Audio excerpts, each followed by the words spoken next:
एक नई वीडियो के साथ आज मैं फिर हाजिर हूं। आपका होस्ट दोस्त विक्रांत जोशी आपका स्वागत करता हूं मेरे व्यू मास्टर में। इसमें हमने क्या थे वर्ल्ड अफेयर्स और डिफेंस की दुनिया की टॉप खबरें, तो चलिए जान लेते हैं। अपनी सबसे पहली खबर की बात करेंगे तो वो नेपाल और चीन के रिश्तों को लेकर आ रही है। और नेपाल के सीपीएम के जनरल सेक्रेटरी हैं, जो कि माओइस्ट सेंटर के जनरल सेक्रेटरी हैं, जो कि सेंटर पे गवर्नमेंट चल रही है माओइस्ट सेंटर, उसके जनरल सेक्रेटरी हैं। उनकी कस के लताड़ लगाई गई है चीन के द्वारा। पूरा किस्सा समझते हैं और इसको इंडियन परिप्रेक्ष्य में भी देखते हैं और भारतीय जो कम्युनिस्ट नेता हैं उनके बारे में भी आपको इससे पता लगेगा, या उनकी बैकग्राउंड के बारे में भी आपको इससे पता लगने वाला है। असल में चीन की एक international department of CPC central committee है। ये एक ऐसी कमेटी है जो कि कम्युनिस्ट पार्टी ऑफ चाइना के लिए काम करती है, उसके द्वारा बनाई गई है। इसका काम यह है कि कम्युनिस्ट पार्टी ऑफ चाइना की विश्व में दूसरे जो पार्टीज हैं उनके साथ लाइजनिंग या मीटिंग करना, और मैक्सिमम तौर पे जो विदेशों में जो कम्युनिस्ट पार्टीज हैं उनको मिलाकर रखना, उनके साथ लाइजनिंग बनाना और उनके साथ बातचीत करना। तो इस कमेटी के द्वारा देव गुरंग को बुलाया गया अपने यहां, जो कि मैंने आपको बताया कि जनरल सेक्रेटरी है सीपीएम का नेपाल के अंदर। इसकी लताड़ लगाई गई। 10 दिन की यात्रा इसकी है। 10 दिन में ये चीन के अंदर मौज तो करेगा, पर ये जो कमेटी मैंने आपको बताई उसके अध्यक्ष के द्वारा इसकी लताड़ लगाई गई है। ये कहा गया है कि हम देख रहे हैं कि नेपाल और चीन के बीच में कोई देश आने का प्रयास कर रहा है और चीन विरोधी काम कर रहा है। नेपाल में ऐसा होना नहीं चाहिए, ये हड़काया गया इसको। अब मैं हड़काया गया शब्द क्यों इस्तेमाल कर रहा हूं? गुरंग के द्वारा ये चीज खुद बताई गई है। गुरंग के द्वारा, हमारे मीडिया को नहीं, अपने यहाँ नेपाली मीडिया को, द काठमांडू पोस्ट पे ये खबर निकलकर सामने आई है। पूरी चीज वो क्या बताते हैं इसको सुनना चाहिए। उस कमेटी का जो अध्यक्ष है उसका नाम लियू है, और गुरंग ये कहते हैं कि लियू के द्वारा हमें ये कहा गया और काफी दबाव देकर कहा गया कि मैं ये देख रहा हूं कि नेपाल के अंदर कुछ ऐसे देश हैं जो कि नेपाल और चीन के बीच में आने का प्रयास कर रहे हैं, दोनों के रिश्ते खराब करने का प्रयास कर रहे हैं। इनफैक्ट ऐसा भी काम कर रहे हैं कि चीन के जो भी काम नेपाल के अंदर चल रहे हैं वो गड़बड़ हो जाएं, और चीन का और नेपाल के रिश्ते खराब करने का प्रयास भी वो कर रहे हैं। और मतलब कुछ कुल मिला के चीन विरोधी काम नेपाल के अंदर किया जा रहा है उस देश के द्वारा। गुरंग का ये कहना था कि किसी भी देश का नाम नहीं लिया गया है। उनका मतलब लियू का ये मकसद था कि वेस्टर्न कंट्रीज जो नेपाल के अंदर हस्तक्षेप कर रही हैं वो ना करें, पर नाम किसी देश का उनके द्वारा नहीं लिया गया। साथ ही साथ ये पहली बार नहीं है कि नेपाल को इस तरह से हड़काया गया हो। इसी कमेटी के वाइस चेयरमैन के द्वारा भी नेपाल के अंदर की यात्रा करी गई थी और उसके प्राइम मिनिस्टर को हड़काया गया था। बोला गया था कि भाई जो भी चीजें चीन और नेपाल के बीच में आने का प्रयास कर रही हैं उनको आने नहीं देना है।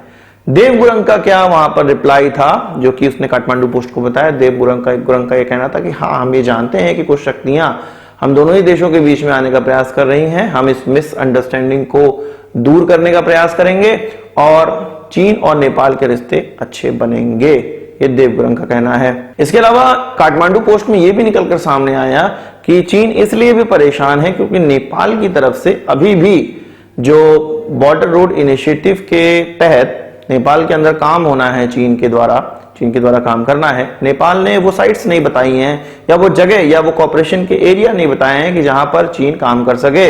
इसके अलावा चीन का जो काम नेपाल के अंदर चल भी रहा है वो भी बहुत धीमी गति से चल रहा है। जो कॉन्ट्रैक्टर्स, चीनी कॉन्ट्रैक्टर्स हैं, उनका काम बहुत तेजी से नहीं बढ़ पा रहा है क्योंकि इसमें नेपाल की तरफ से हस्तक्षेप किया जा रहा है और नेपाल की तरफ से काम नहीं दिया जा रहा है या जगह नहीं दी जा रही है।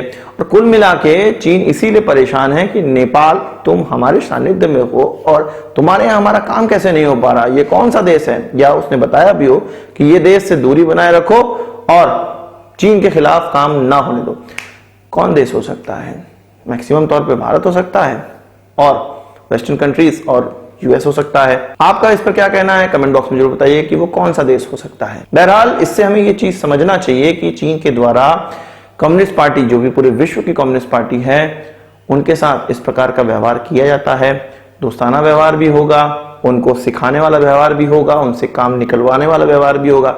तो जहां जहां ये कम्युनिस्ट पार्टी का प्रभुत्व, जिन देशों में, जिन इलाकों में, मैं भारत की बात भी कर रहा हूं, भारत के जिन इलाकों में ये कम्युनिस्ट पार्टी होती हैं, उनका सीधी सीधी बात है कि वो पक्का चीन से उनका रिलेशन होता है और चीन के साथ इस प्रकार की मीटिंग होती है और उनको लताड़ा भी जाता होगा। अब जो ये देव गुरंग चीन पहुंचे हुए हैं 10 दिन की यात्रा में, ये क्या करेंगे? यासी काटेंगे।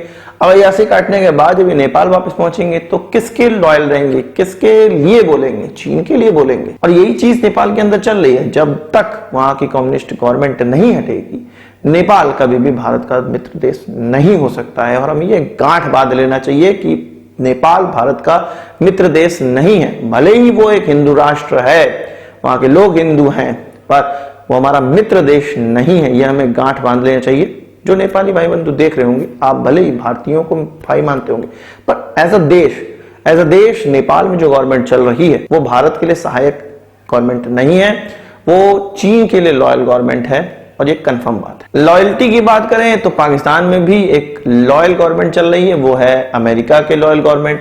अब जब ईरान के प्रेसिडेंट की यात्रा 3 दिवसीय यात्रा पाकिस्तान की हुई तो अमेरिका परेशान हो गया।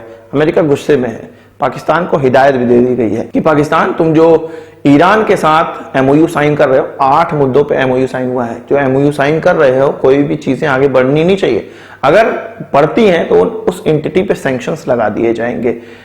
अमेरिका का यह कहना है कि हमने ये देखा है कि चीन के द्वारा, पीपुल रिपब्लिक ऑफ चाइना के द्वारा बेलारूस में ऐसी कंपनियां स्थापित करी गई जो कि पाकिस्तान को हेल्प कर रही हैं बड़े बड़े मिसाइलें बनाने में, या उनसे रिलेटेड इक्विपमेंट पहुंचाने में, या न्यूक्लियर पावर भी चीन की तरफ से दिया गया पाकिस्तान को, और बेलारूस में वो कंपनियां स्थापित करके और इस तरह से पाकिस्तान के अंदर ट्रांसफर की गई चीजें। यही चीज पाकिस्तान अगर करने का प्रयास करेगा या पाकिस्तान के थ्रू चीन करवाने का प्रयास करेगा तो ये सही नहीं होगा और उन एंटिटीज पे भी सैंक्शंस लगाया जाएगा, चाहे वो पाकिस्तानी एंटिटीज क्यों ना हो, और पाकिस्तान पर भी सैंक्शंस लगाया जाएगा।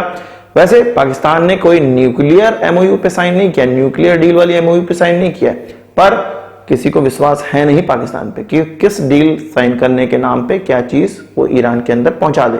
और अमेरिका बिल्कुल सख्त हिदायत पाकिस्तान को दे चुका है। आपका इस पर क्या कहना है कमेंट बॉक्स में जरूर बताइएगा। बात कर लेते हैं इसरो का एक नया लॉन्च व्हीकल आने वाला है जो कि 32 टन लोअर अर्थ ऑर्बिट में बैठा सकता है, 32 टन पेलोड या भारी से भारी सैटेलाइट। इसमें कहा जा रहा है कि हमारा मीथेन से चलने वाला इंजन इस्तेमाल होना है और उस इंजन का नाम है LME-1000। जो ये सूर्य लॉन्च व्हीकल होगा, इसमें LME-1000 की जो इंजन हैं वो 9 की संख्या में प्राइमरी स्टेज में, फर्स्ट स्टेज में लगाई जाएंगी ताकि भारी से भारी वजन को और बहुत ज्यादा थ्रस्ट के साथ ऊपर उठा सके और इसके माध्यम से 32 टन का वेट लोअर अर्थ ऑर्बिट में बैठा जा सकता है। अभी तक जो हमारी कैपेबिलिटी है वो 6 से लेके 8 टन की ही है। अब आप सोचिए कि हमारी जो कैपेबिलिटी है वो लगभग 4 से 5 गुना हो जाने वाली है ये सूर्य लॉन्च व्हीकल के आने के बाद।